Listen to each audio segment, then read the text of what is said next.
Ladies and gentlemen, good morning and welcome to Gachagua TV, the tallest man in Black Africa. Before I give a critical analysis of a very interesting change of scenario, I want you to listen to this man. Uniambie huyu ni nani, anaongea na nani, and who is he addressing. Listen, because it's very important. Ujue wanangoja, you know, and in this city of Nairobi, you people who are elected, I was elected myself as an MB, I'm elected as deputy president. Mimi najua mambo kidogo tu ya raia.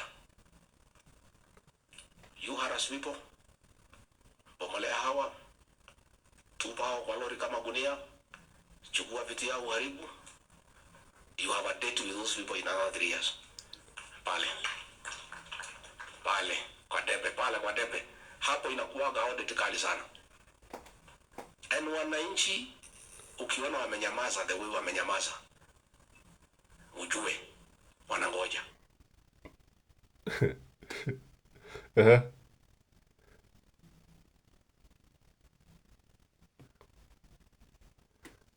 Ladies and gentlemen, that is Gachagua talking about demolition, accusing Johnson Sakaja, accusing his boss of terrorizing the city of Nairobi residents. Ati mnabomolea watu nyumba, mnaweka kwa magunia vitu vyao kwa magunia, mnaenda na watupa, and later you even grab the land. Shukari. Sasa unajua mambo mengine ni kama doctor, kwamba it is Gachagua who is now the mouthpiece of the common mwananchi. When the butter was being buttered, when the bread was being buttered on the other side, hageweza kusema lolote, hageweza kuongea. And is Gachagua going to be the leader of opposition?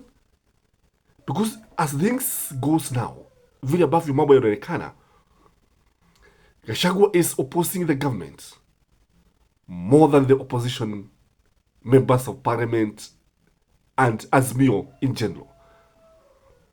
He is shooting straight without missing, without going around the corners.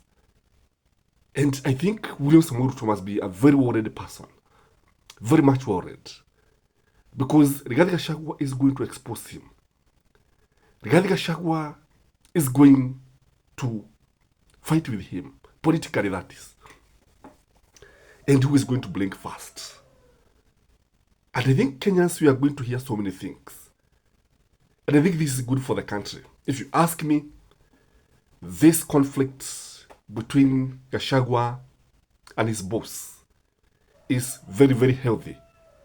And Kenyans can only wait and see what is going to come out of this. Because for one, Gachagua is an insider.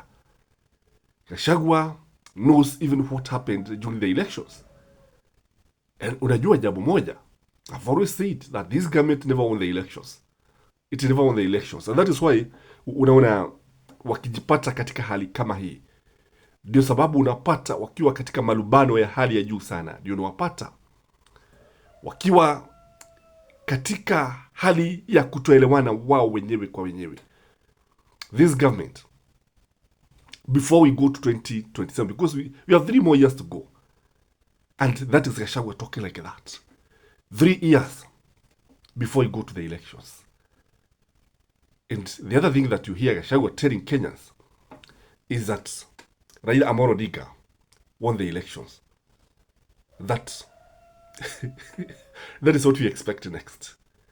The other thing that we are going to hear is that Gachagua is trying to unite, because I had even the Mlebe Nation asking Gachagua to go to Mlebe Nation, ache tu kuongea akiwa tu pale Mount Kenya. But now you can see ameingia Nairobi sasa, anaenda polepole. Alitoka Mlima Kenya, amezungumzia yale ambayo amezungumzia. Sasa ameingia jijini Nairobi. He is in the heart of Nairobi politics, and he is hitting hard, and it look like he can easily get a following, kwa sababu unajua Wakenya watu wengi hupenda kuona yule mtu ambaye analimana na the powers that be.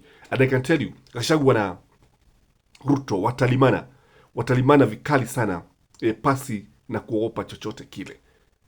And I'm waiting to hear how these guys are going to respond, because I think this is fodder for people like Moses Kuria. It is fodder for people like Johnson Sakaja, who are now telling us that those people who makes a lot of noise, those people who lament a lot, ni wale ambao ni waoga kama kuguru. They are cowards, according to Johnson Sakaja. So you can see these guys are not even respecting the DP. And DP is now fighting with small men, and let me call them small men, in government. And you see, this is very, very much deliberate. It is meant to diminish his image and maybe belittle his office and insubordinate the office of the deputy president. And I've always said that I think because you see, Gachagua vile ambavyo anafanya, when the president is not in the country, when William Samoei Ruto is out of the country, that is the time Rigathi Gachagua anagoga kabisa bila huruma. Wakati ambapo Ruto ametoka kidogo hivi, Gachagua is utilizing the chance to the maximum. And unajua sasa, because he's now the acting president, when the president is not in the country, automatically the person who assumes the responsibility of the president is the DP, although there are some things that he cannot do.